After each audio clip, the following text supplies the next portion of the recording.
नमस्कार दोस्तों, स्वागत है आप सभी का आज की क्लास में। दोस्तों, इसके पहले हम लोग वाटर साइकिल और वाटर के बारे में बहुत सारी जानकारी ले चुके हैं।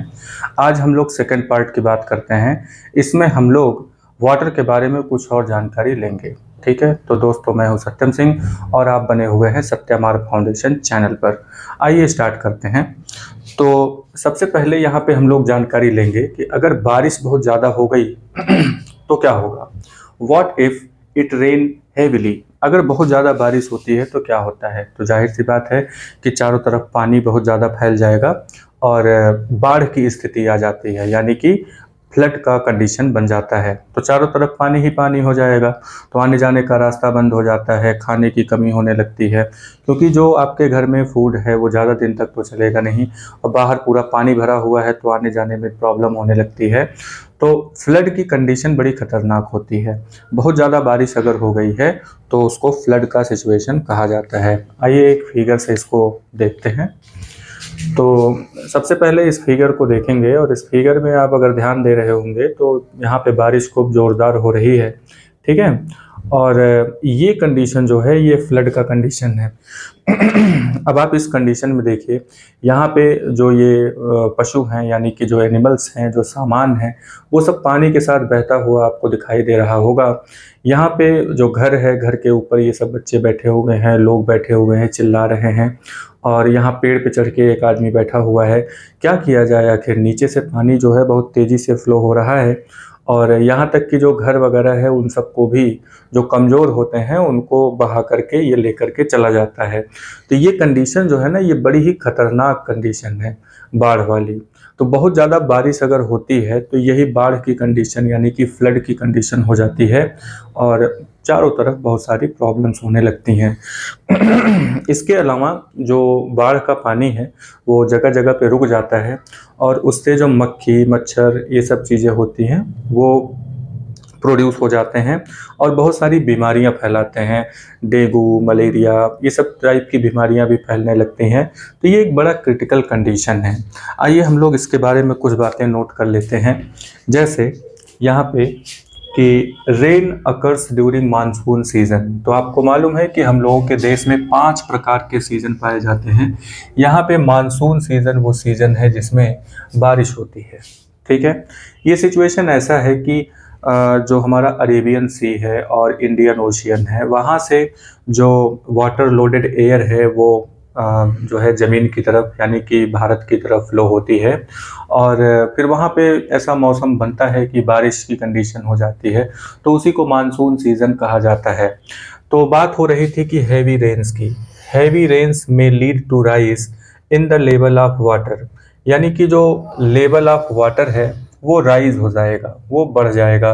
दोस्तों, आपने नदी, तालाब या कोई झील वगैरह देखा होगा, तो नदी में जब पानी बहुत ज़्यादा हो जाता है, ठीक है, और या फिर तालाब है तो उसमें पानी बहुत ज़्यादा अगर हो गया ड्यू टू हैवी रेन, तो वो पानी जो है सड़कों पर या फिर आसपास के इलाकों में पूरा फैल जाता है। उसी को बाढ़ की कंडीशन कही जा सकती है। कुल मिलाकर के हैवी रेन अगर होगा तो लेवल ऑफ वाटर इंक्रीज हो जाता है। ठीक है, द वाटर में then spread over large area cause flood, यानी कि जब लार्ज एरिया में, बहुत ज़्यादा एरिया में, काफ़ी दूर तक जब पानी ही पानी फैल जाता है तो उसी को हम लोग फ्लड कहते हैं, यानी बाढ़ की कंडीशन कही जाती है। ठीक है, तो बाढ़ में होता क्या है, इससे नुकसान बहुत होता है। Flood cause extensive damage. Flood cause extensive damage यानी कि बहुत ही, एक्सटेंसिव का मतलब होता है बहुत ज़्यादा, यानी कि बहुत ज़्यादा मात्रा में डैमेज क्रिएट करता है। किस चीज़ का, जो फसलें होती हैं यानी कि क्रॉप्स का। डोमेस्टिक एनिमल्स जो होते हैं इनका काफ़ी नुकसान होता है। डोमेस्टिक एनिमल का नुकसान कैसे होगा, डोमेस्टिक एनिमल क्या होता है ना, जिसे अचानक से बाढ़ अगर आ गई तो जो जानवर हैं उनको तो लोग बांध के रखते हैं, तो कभी कभी क्या होता है कि लोगों को मौका नहीं मिल पाता कि उनको खोला जा सके, तो बेचारे वहीं पे बंधे हुए ही डूब करके पानी में मर जाते हैं। और बहुत सारे जो एनिमल्स होते हैं जिनको तैरना नहीं आता रहता है वो भी पानी के साथ बह जाते हैं, डूब जाते हैं, मर जाते हैं। तो एनिमल्स को बड़ा ही नुकसान होता है। प्रॉपर्टी को तो नुकसान होता ही है, घर वगैरह सब गिर जाते हैं और यहाँ तक कि ह्यूमन लाइफ जो है जो बच गए वो बच गए, नहीं तो पानी का क्या कर सकते हैं। पानी जो है उनको बहा के ले जाती है, कुछ डूब जाते हैं, जिनको तैरना आता रहता है वो तो मान लीजिए बच जाते हैं, और जिनको नहीं आता रहता उनकी किस्मत खराब होती है और वो डूब जाते हैं। तो फ्लड की जो कंडीशन है ये बड़ी ही खतरनाक होती है। आइए नेक्स्ट नंबर पे आते हैं। 14 नंबर 6 हेडिंग है इसमें कि what happens if it does not rain for a long period, यानी कि काफ़ी लंबे समय तक अगर बारिश ही ना हो तो क्या होगा। अगर बहुत ज़्यादा बारिश हो जाए तो भी दिक्कत है, और काफ़ी लंबे समय तक अगर बारिश ही ना हो तो क्या होगा।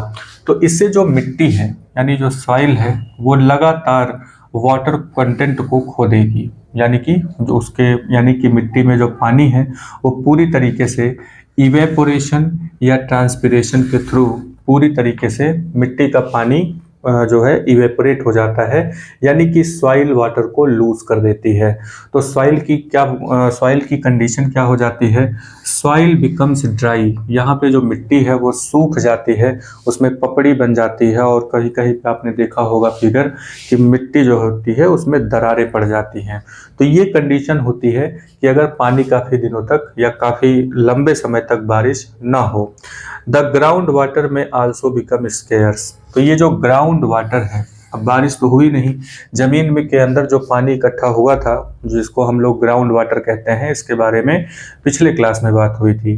तो ग्राउंड वाटर की कंडीशन क्या है कि उसका जो वाटर टेबल है वो धीरे धीरे नीचे की तरफ होता चला जाएगा, और ग्राउंड वाटर मिलना काफ़ी मुश्किल हो जाता है। और इसी कंडीशन को जब पानी की कमी हो जाती है तो इसी कंडीशन को ड्रॉट कहा जाता है, यानी कि सूखा। ठीक है, इसको सूखा कहा जाता है। ठीक है, तो इन ड्रॉट कंडीशंस, अगर ड्रॉट कंडीशन की बात करें, सूखे की अवस्था के बारे में अगर बात किया जाए तो दो चीज़ों में बड़ी प्रॉब्लम होने लगती है। एक है कि फूड हम लोगों को खाने को नहीं मिलेगा, दूसरा है कि जानवरों को फॉडर, फॉडर का मतलब जंतुओं का चारा। तो जो एनिमल्स होते हैं वो जो खाना खाते हैं, जो चारा उनको चाहिए होता है, वो सूखे की कंडीशन में मिलेगा ही नहीं, घास वगैरह उगेगा नहीं, तो फॉडर पशुओं को नहीं मिल पाता, और क्रॉप्स वगैरह नहीं उग पाएंगी तो हम लोगों को भी खाना नहीं मिल पाएगा। We should take care not to waste water, तो हमें ये बहुत ध्यान रखना चाहिए कि जब वाटर आपके पास अवेलेबल है तो हमें उसे बड़ा ही ध्यान से और जितनी ज़रूरत है उतना ही वाटर हमें यूज़ करना चाहिए। अगर आप बहुत ज़्यादा पानी को वेस्ट करते हैं तो एक तरीके से हम लोग खुद ही इस कंडीशन के लिए जिम्मेदार होते हैं। ठीक है, चलिए नेक्स्ट नंबर पे आते हैं। नेक्स्ट नंबर पे है rain water harvesting. Rain water harvesting का मतलब होता है रेन वाटर को बचाना। रेन वाटर हार्वेस्टिंग का मतलब है, हार्वेस्टिंग का मतलब है बचाना। ठीक है, या फिर यूँ कहिए कि सुरक्षित रख लेना। जैसे क्रॉप हार्वेस्टिंग होता है तो उसको क्या करते हैं कि क्रॉप को काटते हैं और अपने घरों में ले जाके रख देते हैं। ठीक, उसी तरीके से यहाँ पे रेन वाटर जो है उसे भी हम लोगों को हार्वेस्ट कर लेना है। तो रेन वाटर हार्वेस्टिंग क्या है, रेन वाटर हार्वेस्टिंग, तो जैसा कि नाम पे आप ध्यान दे रहे हैं, देखिए ध्यान से, तो rain water harvesting, rain water को हमें हार्वेस्ट करना है, बचाना है। तो डेफिनेशन भी इसकी यही बनती है कि collecting rain water is called rain water harvesting, यानी कि कलेक्टिंग रेन वाटर को कलेक्ट करना ही रेन वाटर हार्वेस्टिंग कहलाता है। ठीक, तो catch water where it falls, ये इसका सुओ मोटो है, यानी कि यहाँ पे एक स्लोगन के टाइप में आप इसको याद कर सकते हैं कि जहाँ कहीं भी इस धरती पर पानी गिरे उसे बचा लो, वही रेन वाटर हार्वेस्टिंग है। ठीक है, तो रेन वाटर हार्वेस्ट करने के दो तरीके हैं, दो टेक्निक हैं यहाँ पे रेन वाटर हार्वेस्टिंग के। पहला टेक्निक है कि roof top water harvesting. Roof top water harvesting का मतलब क्या है, रूफ टॉप का मतलब होता है छत। तो छत पर जो पानी गिर रहा है उस पानी को किस तरीके से हमें बचाना है, आइए इसको फिगर की मदद से समझते हैं। तो जैसा कि इस फिगर में आप देख रहे हैं, यहाँ पे ये छत है, छत पे बारिश हो रही है। तो छत पे जो बारिश हो रही है, इस बारिश का पानी ये पाइप के थ्रू, यहाँ देखिए ये पाइप लगा हुआ है। ठीक है, ये पाइप के थ्रू इस तरीके से पानी होते हुए एक टैंक में जा रहा है, और फिर इस टैंक से भी होते हुए ये और बड़े यहाँ पे गड्ढे में जा रहा है, और नीचे है मिट्टी, यानी कि ये अल्टीमेटली ये जो वाटर है, ये वाटर ग्राउंड वाटर के लिए नीचे की तरफ जाता है। यानी कि एक तरीके से हम लोग ग्राउंड वाटर को, वाटर टेबल को इंक्रीज करने के लिए हम लोग इस तरीके से हार्वेस्टिंग कर सकते हैं। बाकी यहाँ पे जो स्टोरेज होता है उसे आप साल भर इस्तेमाल कर सकते हैं, कपड़े धोने के लिए, बर्तन धोने के लिए, इन सब चीज़ों के लिए तो इस्तेमाल किया ही जा सकता है। ठीक है। और ग्राउंड वाटर को इंक्रीज करने के लिए भी इस तरीके से वाटर हार्वेस्टिंग किया जा सकता है। एक है कि हम लोग वाटर को रूफ टॉप से पकड़ करके, यानी कि वहाँ से कलेक्ट करके ग्राउंड वाटर को इंक्रीज करने में हेल्प करें। ठीक है, एक तो ये तरीका है। दूसरा तरीका है कि डायरेक्टली ग्राउंड वाटर को ही वाटर सप्लाई हम लोग करें। ठीक है। तो रेन वाटर हार्वेस्टिंग में पहला जो है वो है रूफ टॉप वाटर हार्वेस्टिंग। तो इसके बारे में कुछ जानकारी नोट कर लेते हैं। In this system the rain water is collected from the roof top. तो कहाँ से कलेक्ट करते हैं? रूफ टॉप से। जैसा यहाँ पे वर्ड, जैसा कि हेडिंग दिया हुआ है, उसी हेडिंग को ही डेफिनेशन में बनाना है। तो रूफ टॉप से ही वाटर को कलेक्ट करना है। कहाँ कलेक्ट करना है? To a storage tank. एक स्टोरेज टैंक होता है जैसा कि आपने देखा अभी, और उसमें जो स्टोरेज टैंक में जो पानी जा रहा था वो थ्रू पाइप से होते हुए वो स्टोरेज टैंक में पानी को हम लोग भेजते हैं। दूसरा ऑप्शन क्या है हमारे पास? दूसरा ऑप्शन ये है, is to allow water to go into ground directly from the road side drains that collect rain water. यानी कि जो रोड साइड ड्रेन है, ठीक है, उसको नीचे से पक्का नहीं बनाया जाए। नीचे से जो है उसको वैसे ही छोड़ दिया जाए, तो वो मिट्टी के कांटेक्ट में आ जाएगा। तो जब मिट्टी के कांटेक्ट में आएगा तो जो पानी नालियों में बह रहा होगा वो ग्राउंड में भी चला जाएगा। ठीक है। तो हमें ये ध्यान रखना है कि दो तरीके से हम रेन वाटर हार्वेस्टिंग कर सकते हैं। लेकिन जहाँ पे बहुत ज़्यादा बारिश होती है वहाँ पे हमें कुछ इस तरीके से व्यवस्थाएं करनी होती हैं कि जिससे हम लोग उस ज़्यादा पानी को बर्दाश्त कर सकें, यानी कि वो उसके निकलने का भी व्यवस्था वहाँ पे की जाती है या करनी पड़ती है। ठीक है। तो जैसा कि हम लोगों ने इस क्लास में, कल की क्लास और आज की क्लास मिला करके हम लोगों ने वाटर के बारे में बहुत सारी जानकारी लिया कि वाटर क्या है, कहाँ से आता है, और ये वाटर साइकिल जो है किस तरीके से पोर्टेबल वाटर प्रोवाइड करने में हेल्प करता है। इन सब चीज़ों के बारे में हम लोगों ने जानकारी लिया। ठीक है। बात है वाटर की, तो वाटर को वेस्ट बिल्कुल मत करिए। एक एक बूंद पानी बहुत ही इम्पॉर्टेंट है, क्योंकि जैसे जैसे समय बीत रहा है, जैसे जैसे पोल्यूशन बहुत ज़्यादा बढ़ रहा है और बारिश में इरेगुलरिटीज़ जैसी देखने को मिल रही है, ग्राउंड वाटर टेबल जो है वो धीरे धीरे नीचे होता चला जा रहा है। भारत में ही कई जगह ऐसे हैं जहाँ पे अंडरग्राउंड वाटर निकलना ही बंद हो गया है। तो हमें ये ध्यान रखना होगा कि ग्राउंड वाटर को कैसे इंक्रीज किया जाए, इसके लिए हमें थोड़ी व्यवस्था करनी पड़ेगी। हमारी गवर्नमेंट को ये व्यवस्था करनी चाहिए। और हम लोग एज ए सिटीजन, हम लोगों की क्या रिस्पॉन्सिबिलिटी बनती है वाटर कंजर्वेशन में, कि हम लोग जो वाटर यूज़ कर रहे हैं तो उसे सिर्फ यूज़ करिए, मिसयूज़ मत करिए। ठीक है। जितनी ज़रूरत है उतना ही यूज़ करिए। आपको 4 बाल्टी पानी से नहाना है तो बिल्कुल नहाइए, लेकिन उसका यूज़ होना चाहिए। वो पानी आपकी बॉडी से होते हुए नीचे गिर रहा है तो ठीक है, उतना बर्दाश्त किया जा सकता है। लेकिन अब ये कहिए कि नल खोल दिया आपने, पानी गिर रहा है और आप साबुन लगा रहे हैं बैठ करके, ठीक है, तो ये चीज़ ना करिए। आप बेसिन का पानी, जैसे कि पानी को आपने ओपन कर दिया, टैप को ओपन कर दिया और ऊपर से ब्रश कर रहे हैं खड़े होकर के या बैठ करके, जो भी कर रहे हैं, तो वो जो वाटर है जो वेस्ट हो रहा है, आप ज़रा इमेजिन करिए कि वो वाटर अभी 2 दिन के लिए खाली आपको न मिले तो क्या होगा। ठीक है। तो जनरली क्या होता है कि जैसे जो कॉलोनीज़ हैं शहरों में, वहाँ पे अगर लाइट कट गई तो वाटर सप्लाई रुक जाती है, तो चारों तरफ एकदम हल्ला मच जाता है कि वाटर नहीं मिला, पानी नहीं मिला, है ना। तो अब बस यही इमेजिन कर लीजिए कि जिस दिन ये पानी बहुत स्केर्स हो जाएगा, मिलना बंद हो जाएगा, तो उस दिन प्रॉब्लम बहुत ज़्यादा बढ़ जाएगी। तो हमें आने वाले समय को ध्यान में रखते हुए हमें वाटर को बहुत ही प्रीसियसली, ये फ्री नहीं है। नेचर में लोग कहते हैं कि चीज़ें फ्री हैं, ये फ्री नहीं है।